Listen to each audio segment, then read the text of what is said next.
Morning बच्चों, कैसे हैं आप सब लोग। होप सो स्वस्थ होंगे। तो चलिए जी, जो हमारी इकोनॉमिक्स ऑनर्स सेमेस्टर 1 स्टैटिस्टिक्स का सीरीज चल रहा है, हम कंटिन्यू करते हैं। बेटा, पिछले क्लास में जो मेरा टॉपिक था एक्चुअली वो मेजरमेंट ऑफ वेरिएबिलिटी था, जिसमें मैंने बहुत सारी आपको बातें करी थी कि बच्चों, हम जो डिस्पर्जन या वेरिएबिलिटी का जो मेजर करते हैं वो 4 बातों से मेजर किया करते थे: range, quartile deviation, mean deviation और रूट मीन स्क्वायर डेविएशन। तो लास्ट में जो रूट मीन स्क्वायर डेविएशन हम पढ़ रहे थे, उसकी मिनिमम पॉसिबल वैल्यू हमने आपके साथ डिस्कस करी थी, जिसका नाम था स्टैंडर्ड डेविएशन। बिल्कुल सिंपल। फिर हमने रूट मीन स्क्वायर को स्क्वायर करके मीन स्क्वायर डेविएशन कर दिया था, जिसकी minimum possible value last class में बनी थी वेरिएंस। तो अब तक का जो सबसे अच्छा मेजरमेंट माना जाता है वो वेरिएंस माना जाता है या स्टैंडर्ड डेविएशन माना जाता है। लास्ट क्लास में मैंने कुछ मेरिट और डीमेरिट की भी बात करी थी। डीमेरिट हालांकि इसमें ज्यादा है नहीं, मेरिट ही है, इसीलिए ये आइडियल मेजरमेंट ऑफ डिस्पर्जन भी माना जाता है। अब चाहे आप मेजरमेंट वेरिएंस से करें या आप स्टैंडर्ड डेविएशन से करें, ये एक अलग बात है। मतलब सिग्मा स्क्वायर से करें या सिग्मा से करें, is a different matter, but ideal measurement ये माना जाता है। तो आज की जो क्लास है मेरे बच्चों, वो हम वेरिएंस की प्रॉपर्टीज के ऊपर है।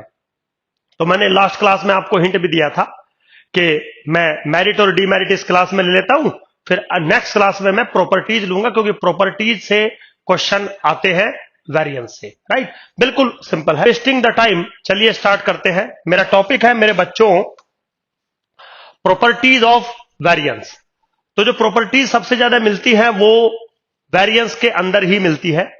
सबसे पहला प्रॉपर्टी है कि variance is independent of change of origin but not of scale. ये बहुत बार आपके एग्जाम में प्रॉपर्टी आई हुई है कि भाई इसका प्रूफ करके दिखाइए। तो क्या कह रहा है बेसिकली वो, कि जो आपका वेरिएंस है ना, वो इंडिपेंडेंट होता है चेंज ऑफ ओरिजिन से, बट स्केल से वो इंडिपेंडेंट नहीं होता। तो मुझे यह भी प्रूफ करना है कि ओरिजिन से इंडिपेंडेंट होता है, मुझे यह भी प्रूफ करना है कि स्केल पे डिपेंड करता है, और अगर वो स्केल पे डिपेंड करता है तो वो कैसे डिपेंड करता है, फॉर्मूला क्या बनेगा, मुझे यह भी फाइंड आउट करना है मेरे बच्चों। और effect of change of origin, change of scale का क्या मतलब होता है, वो मैं पिछली क्लासेस में आपको सब कुछ समझा चुका हूं। Very simple. तो चलिए जी स्टार्ट करते हैं मेरे बच्चों। Effect of change of origin and scale on the variance. तो क्या होगा, मान लीजिए आपके पास एक डाटा है x, कोरस्पॉन्डिंग फ्रीक्वेंसी है f। तो x1 x2 up to dot dot xn आपके पास कोई डाटा है, f1 f2 dot dot fn मेरे बच्चों आपके पास डाटा है। बिल्कुल सिंपल फॉर्मेट में, कोई ऐसा टिपिकल टास्क नहीं है। तो अब वो ये कह रहा है यहां पे कि अगर आपको इसका वेरिएंस कैलकुलेट करना हो तो वेरिएंस या ऐसे लिख देते हैं सिग्मा एक्स स्क्वायर। क्या फॉर्मूला बनेगा, 1/n summation i goes from 1 to n f of i x i minus x bar का whole square. Equation number 1 for example. ठीक है। अब वो कह रहा है कि कोरस्पॉन्डिंगली अगर मैं एक नया डाटा क्रिएट करूं, आपके लिए नया डाटा क्रिएट करूं, कैसे क्रिएट करूं, y is equal to a x plus b. ठीक है। तो चेंज ऑफ ओरिजिन और चेंज ऑफ स्केल आपने कर दिया, y is equal to a x plus b. Right. तो जैसा कि आपको पता है डाटा चेंज हो जाएगा y i is equal to a x i plus b में फॉर ऑल i। मतलब सारे जो वेरिएबल्स हैं xi वो yi में कन्वर्ट हो जाएंगे, बट फ्रीक्वेंसी कभी भी चेंज नहीं होगी। तो जो नया डाटा बनेगा मेरे बच्चों वो क्या बनेगा, y और frequency same y1 y2 dot dot yn बनेगा। फ्रीक्वेंसी सेम रहेगी f1 f2 dot dot fn। तो जो सम ऑफ द फ्रीक्वेंसी है कैपिटल N वो भी आपका सेम रहेगा। तो इस केस में अगर आपसे वेरिएंस पूछ लिया जाए कि भाई सिग्मा वाई स्क्वायर बताइए, तो आप शायद फॉर्मूला बनाओगे 1/n summation i goes from 1 to n f of i y i minus y bar का whole square. This is what, this is the variance of y data, this is the variance of y जो आपने data collect किया है या data transform किया है change of origin और change of scale करके. अब सवाल यह है कि जो क्वेश्चन ये था कि आपको शो करना है variance is independent from change of origin but not of scale, और वो स्केल पर डिपेंड कैसे करता है. तो मुझे इन दोनों के बीच में, suppose I call this equation number 2, इन दोनों के बीच में एक रिलेशनशिप बनाना है और वो देखना है क्या बनेगा. वाई आपने कैसे कन्वर्ट किया है, वाई आपने ऐसे कन्वर्ट किया है. इसको आप थोड़ा सा मेरे बच्चों याद रखेंगे, सिंपल है. देखिए कैसे. तो मेरे बच्चों अगर हम थोड़ा सा देखें, सबसे पहले हम सिग्मा वाई स्क्वायर पे काम करते हैं. Sigma y square is what, 1/n summation i goes from 1 to n f of i y i minus y bar का होल स्क्वायर. ठीक है बेटा. अब सबसे पहले आप मुझे एक बात बताइए, अगर y is equal to a x plus b है तो y बार किसके बराबर बनेगा, a x bar plus b. ये चीज मैं पिछली क्लासेस में आपके साथ डिस्कस कर चुका हूं. ठीक है. तो मेरे बच्चों वाई आई माइनस वाई बार किसके बराबर बनेगा, a x i plus B minus A x bar plus के बी बनेगा. थोड़ा सा सिंप्लीफाई करोगे तो ए बाहर आ जाएगा, एक्स आई माइनस एक्स बार बचेगा, बी से बी कैंसिल आउट हो जाएगा. तो Y i minus y bar का होल स्क्वायर बराबर बनेगा ए square x i minus x बार के होल स्क्वायर के. ठीक है जी. ये वैल्यू जरा यहां पे पुट करो एक बार. तो ये वैल्यू अगर आप यहां पे पुट करते हैं सपोज फॉर एग्जांपल, तो मेरा क्या बनता है, 1/n summation i goes from 1 to n f of i a square x i minus x bar का होल स्क्वायर. ये बनेगा मेरा बिल्कुल simply. Now this is what, a square मैंने बाहर कॉमन ले लिया, 1/n summation i goes from 1 to n f of i x i minus x bar का होल स्क्वायर. अगर आप इस फॉर्मूले को देखें, this is nothing but variance of x. Yes, पीछे चले जाइए. Now this is what, this is nothing but variance of x. समझ रहे हो. तो बिल्कुल सिंपल था. तो this is what, a square into sigma x square. ठीक है बेटा.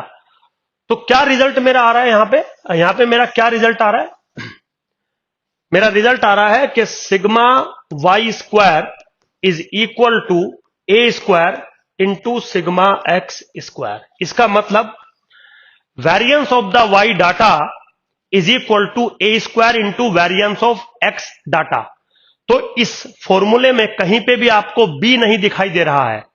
इसका मतलब क्या हुआ कि जो वेरिएंस है उस पे बी का कोई इफेक्ट हुआ ही नहीं, लेकिन ए आपको दिखाई दे रहा है.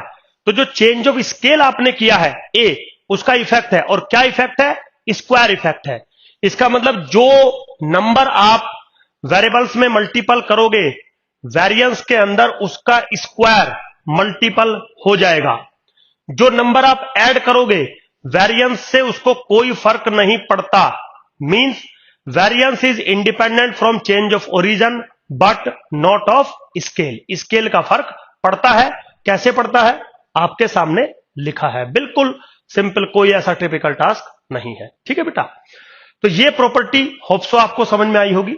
अब सेकंड प्रॉपर्टी पे अगर हम बात करें तो सेकंड प्रॉपर्टी कुछ इस तरीके से है, वेरिएंस ऑफ कंबाइंड सीरीज या मैथमेटिकल ट्रीटमेंट प्रॉपर्टी, है ना. तो नाम ये लिखा है, डजंट मैटर, काम आपको पता है कि वेरिएंस जितने भी डिस्पर्जन के मेजरमेंट है मेरे बच्चों, 4 मेजरमेंट आपको मैंने पढ़ाए हैं, चारों में से सिर्फ वेरिएंस ऐसा है जो मैथमेटिकल ट्रीटमेंट प्रॉपर्टी को सेटिस्फाई करता है. क्या होती है मैथमेटिकल ट्रीटमेंट प्रॉपर्टी, शायद आपको पता होगा. एक ग्रुप आपको दे रखा है जिसका मीन पता है, जिसका वेरिएंस पता है, जिसका साइज पता है. दूसरा ग्रुप मीन, साइज, वेरिएंस पता है. तो without combining the data can we calculate the combined variance? Answer है यस। तो फिर सवाल उठेगा सर कैसे? बिल्कुल सिंपल है मेरे बच्चों। तो मान लीजिए एक डाटा है जिसका साइज है n1, मीन है x1 बार और वेरिएंस है सिग्मा 1 स्क्वायर। दूसरा डाटा है जिसका साइज है n2, मीन है x2 बार और वेरिएंस है सिग्मा 2 स्क्वायर। ठीक है, तो कंबाइंड सिग्मा स्क्वायर जो बनेगा वो बनेगा n1 x1 bar minus x bar का होल स्क्वायर इंटू, या ऐसे लिख लीजिए आप इसको, n1 sigma 1 square plus d1 square plus n2 sigma 2 square plus d2 square divided by n1 plus n2। जहां पे जो d1 है मेरा वो है x1 बार माइनस x बार के, जो d2 है मेरा वो x2 बार माइनस x बार के, और जो x बार है मेरा वो n1 x1 bar plus n2 x2 bar divided by n1 plus n2 के बराबर है। बिल्कुल सिंपल है मेरे बच्चों, है ना। तो x1 बार क्या है? पहला जो डाटा है उसका मीन है। x2 बार क्या है? जो दूसरा डाटा है उसका मीन है। जो x बार है वो है कंबाइंड मीन, वो है कंबाइंड मीन। तो कंबाइंड मीन भी तो आप कैलकुलेट करोगे ना, उसका फॉर्मूला लिखा है ना। जब कैलकुलेशन करके आता है जो कंबाइंड वेरिएंस होता है वो बराबर बनेगा n1 into sigma 1 square which is the variance of first data plus d1 square, d1 आपको वहां से मिल गया, plus n2 sigma 2 square plus d2 square divided by n1 plus n2। बिल्कुल सिंपल, कोई भी ऐसा टिपिकल टास्क नहीं है। अब बच्चे बोलेंगे सुधीर सर ये आपने लिख तो दिया, बट बारी ये आती है कि हाउ टू प्रूव इट। मेरे बच्चों बिल्कुल सिंपल, कोई ऐसा टिपिकल टास्क नहीं होती इन चीजों में। क्या करना है? दो डाटा मुझे लेने हैं सिंप्लीफाइड वर्जन में, मतलब विदाउट फ्रीक्वेंसी आप ले सकते हो, और ये चीज कैलकुलेट करके दिखा देनी है। देखिए कैसे, बिल्कुल सिंपल था। मान लीजिए आपके पास एक डाटा है, let x1 x2 dot dot xn1 b a given data with mean x1 bar and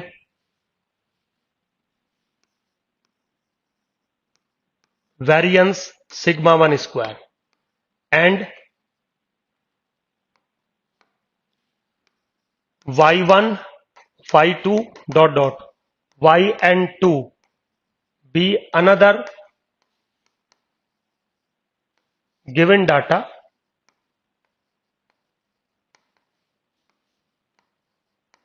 with mean x2 bar, है ना, and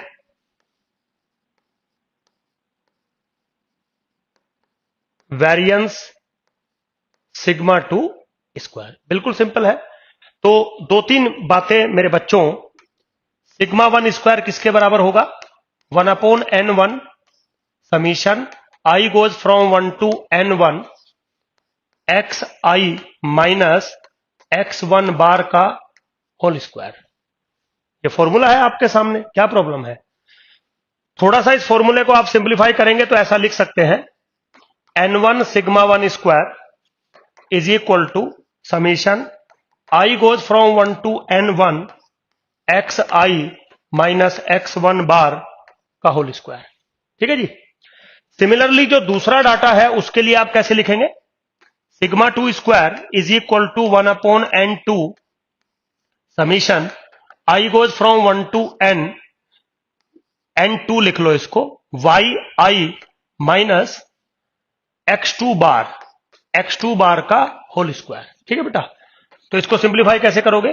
n2 sigma 2 square which is equal to summation i goes from 1 to n2 yi minus x2 bar का whole square.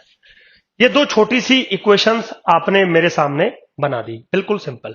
ठीक है, और जो compound mean है उसका formula आप ऑलरेडी मीन वाले सेक्शन में जो है डिस्कस कर चुके हैं, उसको यहां पर लिखने की नीड नहीं है। तो चलिए जी आगे चलते हैं मेरे बच्चों। अब अगर कोई आपसे वेरिएंस का फॉर्मूला पूछे तो आप वेरिएंस कैसे निकालते हो? वेरिएंस का बेसिक फॉर्मूला क्या है? 1/n1 which is the size of the data, okay, summation i goes from 1 to n1 bracket xi what observation minus उसका मीन। तो यहां पे पहला डाटा है तो पहले डाटे का मीन डिफरेंस कर दिया, दूसरा डाटा है तो दूसरे डाटे का मीन डिफरेंस कर दिया और परफेक्ट स्क्वायर कर दिया। लेकिन अगर मैं कंबाइंड डाटा की बात करूंगा तो समीशन भी कंबाइंड पे जाएगा, मतलब i goes from 1 to n1 plus n2 जाएगा। ऑब्जर्वेशन कभी xi चलेगी कभी yi चलेगी, और जो डिफरेंस करोगे डेविएशन वो ना तो x1 बार से करोगे ना तो x2 बार से करोगे, किससे करोगे? x बार से। x बार क्या है? कंपाउंड या कंबाइंड मीन, क्योंकि फिर तो आप कंबाइंड जो डाटा है उसका वेरिएंस निकाल रहे हो ना, तो डिस्पर्जन भी कंबाइंड मीन से ही आपको करना पड़ेगा। बिल्कुल सिंपल है, कोई भी ऐसा टिपिकल टास्क नहीं है। तो चलिए मेरे बच्चों आगे थोड़ा चलें।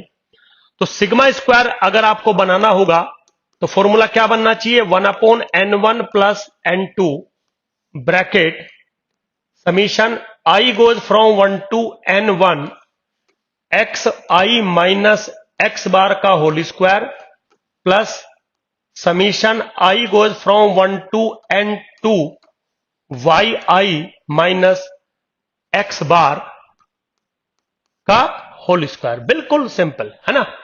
तो जो टोटल समीशन था यहां पे, जैसे ये टोटल समीशन था, इसको मैंने ब्रेक कर दिया। ब्रेक क्यों कर दिया? क्योंकि यहां पे मैंने डेविएशन ले लिया x डाटा का और यहां पे मैंने डेविएशन ले लिया y डाटा का, मतलब दूसरे डाटा का।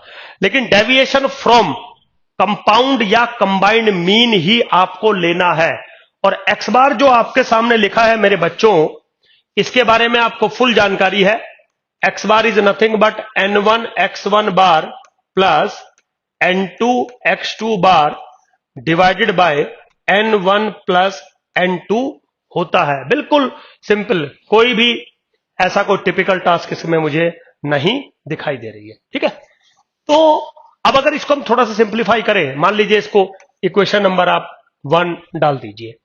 इसका पहला पार्ट जरा एक बार सिंप्लीफाई करें। कैसे? कंसीडर, क्या कंसीडर कर रहा हूं? Summation i goes from 1 to n1 xi minus x bar का होल स्क्वायर। आप एक बार इसको ऐसे लिख लो, summation i goes from 1 to n1 xi minus x1 bar plus x1 bar minus के x बार का होल स्क्वायर। मतलब मैंने क्या किया? x1 बार प्लस कर दिया और x1 बार माइनस कर दिया। सिंपल बिल्कुल। अब can I write this is equal to summation i goes from 1 to n1 bracket.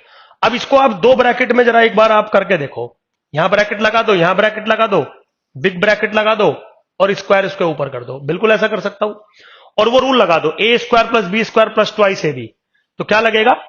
यहां पे लगेगा x i minus x1 bar का whole square, now plus x1 bar minus x bar का whole square, now plus 2 times of x1 bar minus x bar into x i minus x1 bar bracket close. ठीक है बेटा।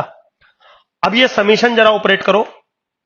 Summation operate करोगे तो summation i goes from 1 to n1 x i minus x1 bar का whole square, now plus x1 bar minus x1 x bar किसके बराबर था? d1 के।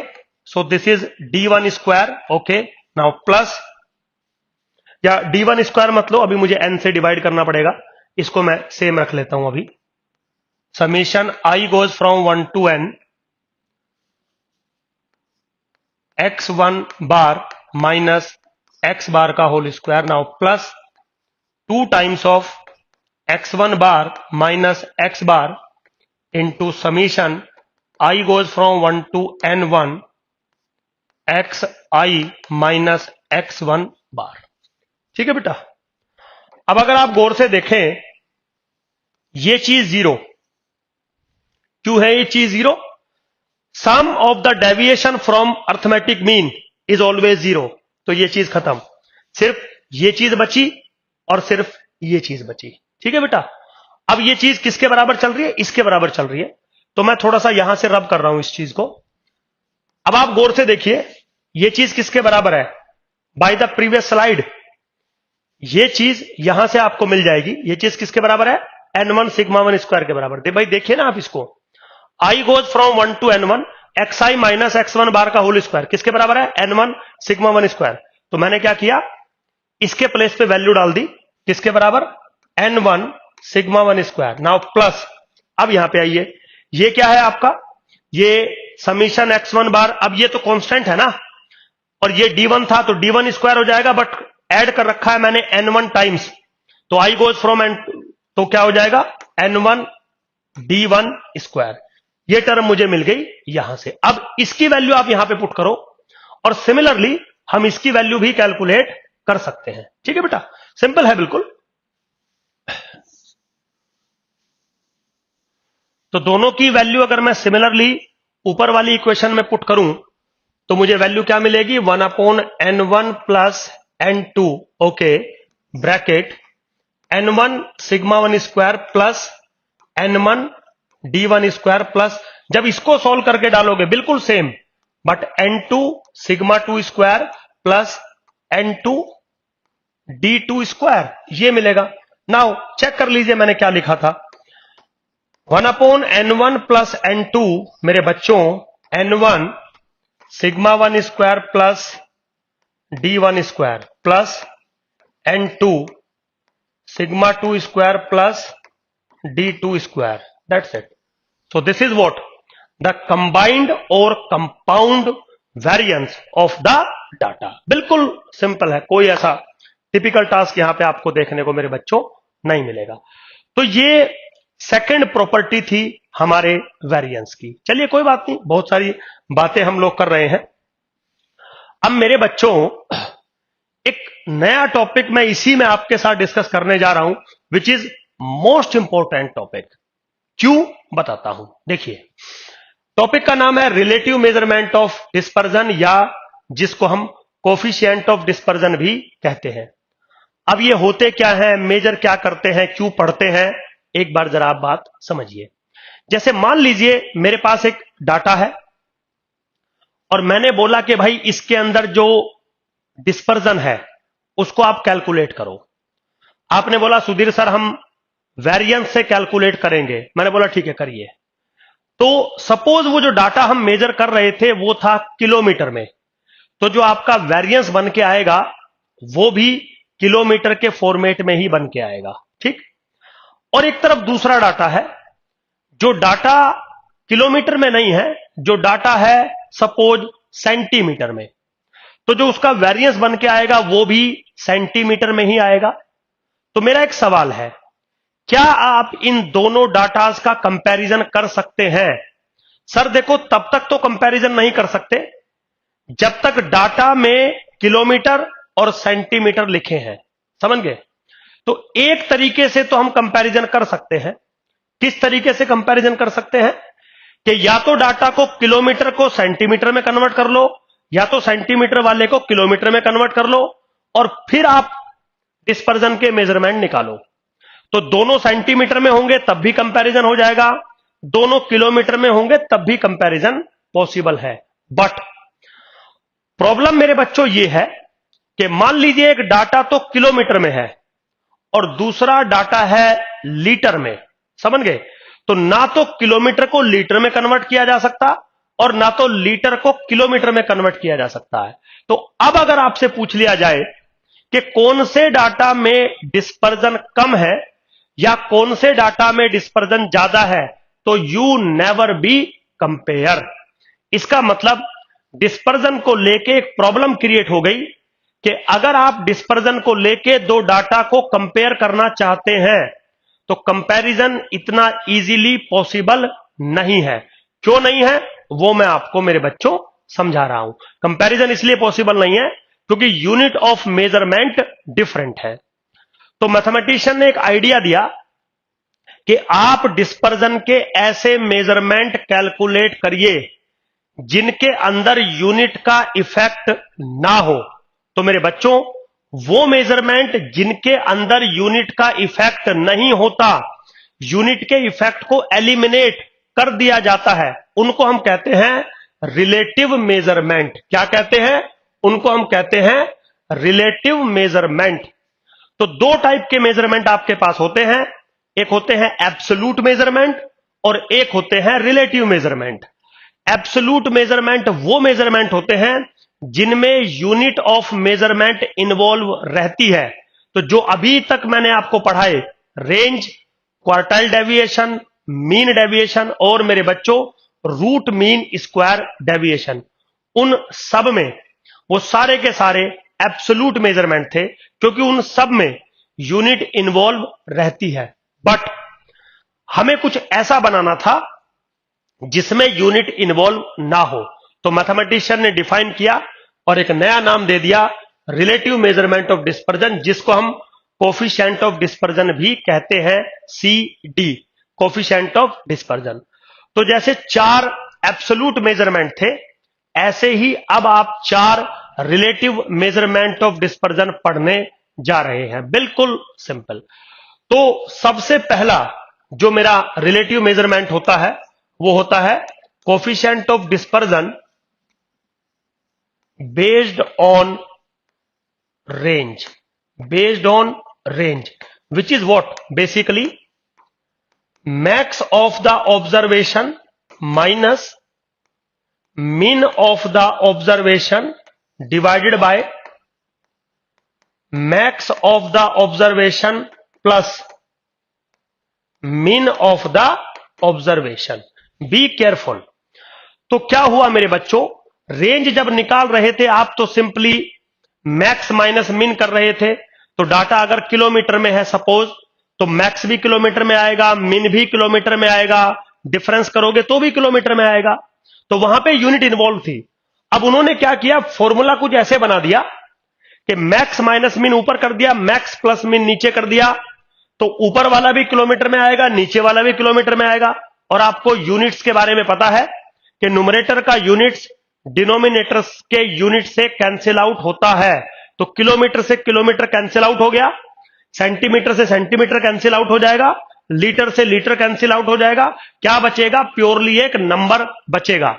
और जब प्योरली एक नंबर बचेगा तो मैं इजीली कंपैरिजन कर सकता हूं दो डाटाज का विद रेस्पेक्ट टू डिस्पर्जन। तो हम रेंज से मेजरमेंट ना करके किससे मेजरमेंट करते हैं? कोफिशिएंट ऑफ डिस्पर्जन या coefficient of dispersion based on range.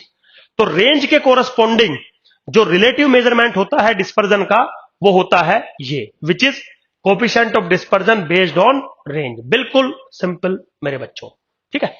चलिए जी, अब सेकंड आता है हमारा। सेकंड क्या आता है? वेरी सिंपल, बिल्कुल। CD, coefficient of dispersion based on quartile deviation. Quartile deviation समझ गए जी? किसके बराबर होता है? Q3 minus Q1 by Q3 plus Q1। एकदम सिंपल फॉर्मेट है, कोई प्रॉब्लम नहीं है बिल्कुल भी, है ना भाई। क्वार्टाइल डेविएशन आपका क्या था? Q3 माइनस Q1 बाई 2, उसने डिवाइड कर दिया Q3 प्लस Q1 बाई 2, तो 2 से 2 कैंसिल आउट हो गया, ये मिल गया आपको। अब इसमें वही बात है, ऊपर की यूनिट से नीचे की यूनिट कैंसिल आउट हो जाएगी, यूनिट फ्री हो जाएगा, कोफिशिएंट ऑफ डिस्पर्जन दे दिया, दैट्स इट, राइट। तो मेरे बच्चों थर्ड है, अगर आप थोड़ा बात करें, थर्ड क्या है? बिल्कुल simple, coefficient of dispersion based on mean deviation. ठीक है जी, कुछ नहीं। Now this is equal to mean deviation about point a divided by a, that's it. तो मीन डेविएशन आपको मैंने पढ़ा रखा है, बिल्कुल सिंपल कॉन्सेप्ट है। Mean deviation about some point आप निकालते हो, तो उस ए पॉइंट को आप कभी अर्थमेटिक मीन लेते हो, कभी ज्योमेट्रिक मीन लेते हो, कभी हार्मोनिक मीन लेते हो, ब्ला ब्ला चीजें। अब जिस पॉइंट के अबाउट आप मीन डेविएशन निकालोगे, मैं ये कह रहा हूं उसी पॉइंट से आप डिवाइड कर देना। तो अगर मीन डेविएशन निकालोगे अबाउट अर्थमेटिक मीन, तो अर्थमेटिक मीन से डिवाइड हो जाएगा, यूनिट कैंसिल आउट हो जाएंगी। अगर मीडियन निकालोगे तो मीडियन से डिवाइड कर देना, यूनिट कैंसिल आउट हो जाएंगी। जो भी मिलेगा वो एक यूनिट फ्री मेजरमेंट आपको मिलेगा मेरे बच्चों, राइट? सिंपल है। अब fourth and the most important property या जो मेजरमेंट है आपका वो है coefficient of dispersion based on standard deviation. Coefficient of dispersion based on standard deviation मेरे बच्चों, जिसको हम कोफिशिएंट ऑफ वेरिएशन भी कहते हैं, CV, कोफिशिएंट ऑफ वेरिएशन भी कहते हैं। तो कोफिशिएंट ऑफ वेरिएशन सबसे अच्छा माना जाता है। क्यों? क्योंकि ये स्टैंडर्ड डेविएशन का यूज करता है, जो कि आइडियल मेजरमेंट था डिस्पर्जन का। तो क्या फॉर्मूला बनेगा कोफिशिएंट ऑफ वेरिएशन का मेरे बच्चों? बिल्कुल simple, CV। Now this is sigma upon x bar into 100। Now अगर आपको कभी कंपेयर करना होगा दो सीरीज का, तो कभी भी डिस्पर्जन वाइज, तो कभी भी आप वेरिएंस से नहीं करेंगे, किससे करेंगे? कोफिशिएंट ऑफ वेरिएशन, CV से आप कंपेयर करेंगे। These four are the relative measurement of dispersion. तो मैंने आपको समझाने की कोशिश करी कि क्यों हम रिलेटिव मेजरमेंट पर इतना फोकस करते हैं, क्योंकि कंपैरेटिव थ्योरी में सिर्फ इकलौता रिलेटिव मेजरमेंट ही ऐसा है जिस पे हम वर्क करते हैं। तो होप सो मेरे बच्चों आपको चीजें समझ में आ रही होंगी। Thank you very much, bye, मिलते हैं नेक्स्ट क्लास में।